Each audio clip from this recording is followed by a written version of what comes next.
Hello, everyone, and welcome back to Talking Stick. I am Jess, and I am your hostess, just like every other day. Well, today we're going to talk about the significance of the fact that it is Happy 11/11/22. Um, this day is quite a special day to think about as far as spiritual significance is concerned. Oh, I've been on the computer all day. My eyes. So, anyhow, I thought it would be super cool to just talk a little bit about that. And, like, for those of you who are just like, why is it so special? Or other than Veterans Day, which last night I didn't even realize today was Veterans Day when I did the PTSD. I just sort of had this little I'm just going to do PTSD today, and it turned out that it was applicable. So that's pretty cool. I was pretty stoked once I realized. But anyhow, so for today, 11/11. So what is it? What does it mean? Now, so what we're going to do is talk a little bit about like numerology and what where did it come from? When the people start dealing with numbers in a way that was more of a source of divination versus you know just mathematical equations or science. So I thought we could talk a little bit about that today. Okay, so I have a ton of notes per usual because I have a lot of interests, and I do know something about these things when I choose the topic, but we're all learning here, right? So, okay, it is said that today is the most powerful manifesting day of the century. So, what I thought when I read this was like, what a cool time to be alive. I mean, we got to experience 2020, uh, you know, um, and 2012, which was another day of spiritual significance that I think, was actually the beginning of a new cycle. I think it'll be ushering peace. I think, and a lot of actual different cultures really thought that it was like the beginning of a new era. It's supposed to be, the return of peace and knowledge and all these great things to the planet. So I guess we can keep our fingers twisted on that one, right? So, okay. Uh, it's time to align your heart to receive the love, peace, success, and the new ideas the cosmos want to bestow on you. The earlier you set your heart to align with your spirituality and partake in the super energy and abundance on this day, the better off you'll be. Have you been desiring a new path or vision or trying to find new love or get out of a toxic relationship? I could say yes to at least three of those. So today's the day to align yourself with the energies that the day brings, as it, it will bring you clarity and show you the precise steps or path to take. So get in touch with your subconscious mind. Be receptive. Reach out to the spiritual realm and be open to the possibilities that it may show you. This day is a portal that ushers you into a delightful unknown. Only the brave-hearted can walk past it into the better life ahead. I'm all for it. I'll be brave. Let's be brave. So, how do you harness the power of 11/11? It says, um, 2022 may have been a good year for you, or it may have been one with ups and downs. Uh, Regardless, there's no doubt that you're holding on to a lot and may be scared to see it all crumble. Aren't we all always? I mean, we resist change naturally as human beings, right? So now let it go. Relationships, people, things, and plans that no longer serve you, ousted. Audi 500. Uh, it's very simple. Just look at your life and go, yes or no. Kind of like thrift store or drawer. Which one do I want this piece of clothing to go to, right? So it's like cleaning out your drawers. And what thoughts and beliefs do not align with this new reality that you want. I mean, think big. It's manifestation time, right? So, let it go. uh that just because you're letting it go doesn't mean that my wolf is jumping on the window right now, and he sets off the alarm. uh Sorry for that. So anyhow, some things that may have once served you and held importance in your life may no longer do that, right? So if you feel anxious or scared or nervous, I mean, that's a good sign. That means things are shifting, the energy is changing, and it is, sort of triggering your nervous body. So, it's time to heal. It's time to heal from anything that, you know, no longer serves you and may have harmed you in the past, and get ready for something better. So, let's see. Trust your instincts and guard the gates of your mind. This one's really important. Um, you know, it's it's really important what we expose ourselves to, and to surround ourselves with the right energies, information, and vibrations. Okay, so this is really super powerfully, you know, important. So I don't know this. So anyhow, manifest the things you want. Using it says there are 7 principles taught by Hermes, and the law of attraction is in play here. So what can you do? Um, Meditate. Pay attention to your thoughts. Focus on the positive, and kind of tune out the negative and the worries. So that's just a little bit of like fun stuff about today. And of course, this is not like set in stone or anything. This is all just, um, you know, some types of theoretic, I guess.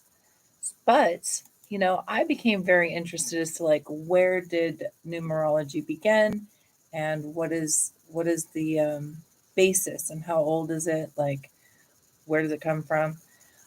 So, I mean, how this all ends up back to these same cultures. I guess you guys are getting to know me better and all my interests and how they actually align. But so, of course, we're going to roll back all the way to who? My favorite. You guessed it, the Egyptians. So there is 2 fields, and it actually is Sumerian, Babylonian, Chaldean, uh, and Egyptian, which is something we also have spoken about here a few times, but most recently with the Star People episode 2 nights ago on episode number 5. But so that's about 5,000 years old, 4 to 5,000 between the two. And I mean, there is no real way to tell like what who came first. They seem very similar, and they could have been working together. The Indian and Vedic texts, also have a reference to numerology and the importance and the divine aspect of numbers. The Japanese, the Chinese, these ancient cultures did have some reference of this. So,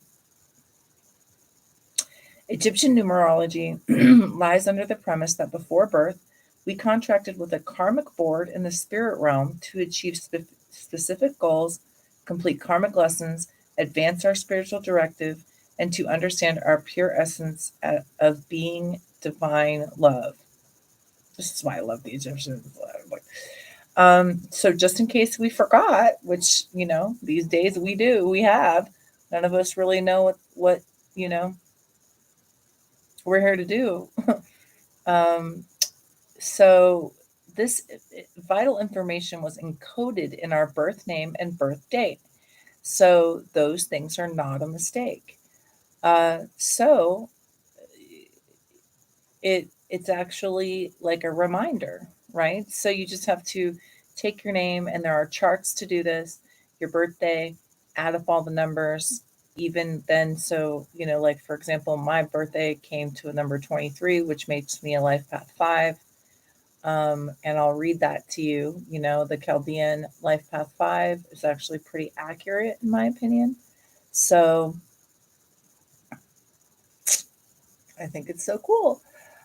So let's keep on going. Um, in Egyptian numerology, the terms and categories go like this. Your soul urge number is your day of birth. Your life path number is the total of your day, month, and year of birth. So that's what I was just talking about, life path 5. Your karmic lesson is produced using an ancient Egyptian astrological chart. So I'm really going to look into this. I want to calculate all of this for myself. It's using your astrological sun sign. It says that your karmic lessons are carried from past lives, and contrary to traditional numerology, Egyptian numerology believes that the numbers missing in your birth name are your strongest assets and not your karmic lessons. So, um, you know, you actually only use the vowels to calculate. So yeah, this is pretty interesting to me, and there are some definite differences when it comes down to um, Egyptian, Chaldean. There's actually the kind that's most commonly used today is the Pythagorean model, which he was actually, a student of the Egyptian mystery school. So it's pretty based. It's based on this Egyptian model, but much more simple. So your heart's desire is the total numeric value or the total numeric value of the vowels. Okay, so in others, it looks like that's all you use. But I guess for the Egyptians, there's two separate, ones. You use all of the letters, I guess, and then just the vowels for the heart's desire. Your soul life purpose is the total of your life path and karmic lesson as they work together to bring you closer to why you incarnated here and why. Your expression number is your personality number and is the total numeric of the consonants only. And your destiny number is the total numeric value of both the vowels and consonants. Okay, so this is actually quite complex, and so I would really love to sit down and do that for myself. When I do, I will do another one on divination. So all types of divination that man uses to connect to the divine realm. Personally, I do not think this is something evil, and I don't want to offend anybody because I believe everybody has their right to believe what they want, and as long as they're using it to be a good person and move forward and be happy, then more power to them, right? But I do not believe that divination tools and these ancient tools to sort of connect us to whether it be the stars or what was thought to be the divine realm, I do not think that's evil. I think that was probably purported by power hungry kings who edit the Bible to, you know, it, create more of a power structure over the people and make them more fearful as well. So they'll come and like tithe all this money to the church, right? That doesn't discount any specific religion. It's just the people who have been in control. The closer we are to God ourselves, the less we need someone to get us there, right? And I truly don't believe that we need anybody. It's all within ourselves and our hearts, and we're, as human beings, basically meant to have, a personal relationship with the divine. And that's just my opinion. So I will be doing, an episode in the future that's just talking about these divination tools and where they all came from. Okay. Anyhow, let's see. So Egyptian numerology believes that we all made a contract or agreement in the spirit realm with our guides and angels to achieve specific goals, learn certain lessons, and be of service to mankind in a huge effort. So the timekeeper, it also says that, sorry, I almost skipped around here. Uh, These agreements come with an enormous amount of detail, and it's saying, according to the Egyptians, that we all have two guides or angels that keep us on track. Now, I've never heard this before, so this is super cool. One is called the timekeeper, and the other is the record keeper. The timekeeper oversees that all people, places, things, events, and circumstances are orchestrated and met on time. He or she works with life cycles, including the stars, the moon, the sun, the planets, and the seasons. The record keeper organizes all of our affairs and details, including appointments, messages, books, the information we receive, as well as important chance meetings with others. So this is all part of our Akashic records. So I don't know how many people actually know what that is. But it's sort of like the book of every lifetime, all of your soul's information for every lifetime. Reincarnation, I will do one on that. It'll be somewhat in the life after death one that I'll be doing probably next week. And, we'll keep on trucking with that because it's a huge subject, and is very much believed in many ancient, you know, belief systems, traditions, and, spiritual foundations. Uh, so the Chaldeans, okay, so they're the Sumerians. And it was actually Enki, who I spoke of again the other day with the soul, the star peoples and native cultures. And so Enki and Thoth, we talked about them. So the Chaldeans had also a form of numerology that's a little bit different, but pretty similar, honestly. These all sort of, I'm assuming the Vedic, Indian Vedic, the Chinese, and the Japanese, which I may do another one that kind of covers that on another significant day. But they all do have some similar concepts. Now, the Chaldean numerology is a branch that believes that basically it's based on the idea that your destiny is determined by vibrational energies. So I could really get down with this as well. They're present in certain numbers that coordinate with the letters in your name and birthday. So it's a little bit boiled down from the Egyptians, but it's still pretty cool. And so for me, I did life path number 5, and here's what it says about me. Life path number 5, the free spirit. People with this path value freedom more than anything else, and despite their adventurous nature, they are constantly looking for variety in their lives. They enjoy exploring new things, meeting new people, and living for the present. Their curiosity drives them to seek explanations for the universal mysteries.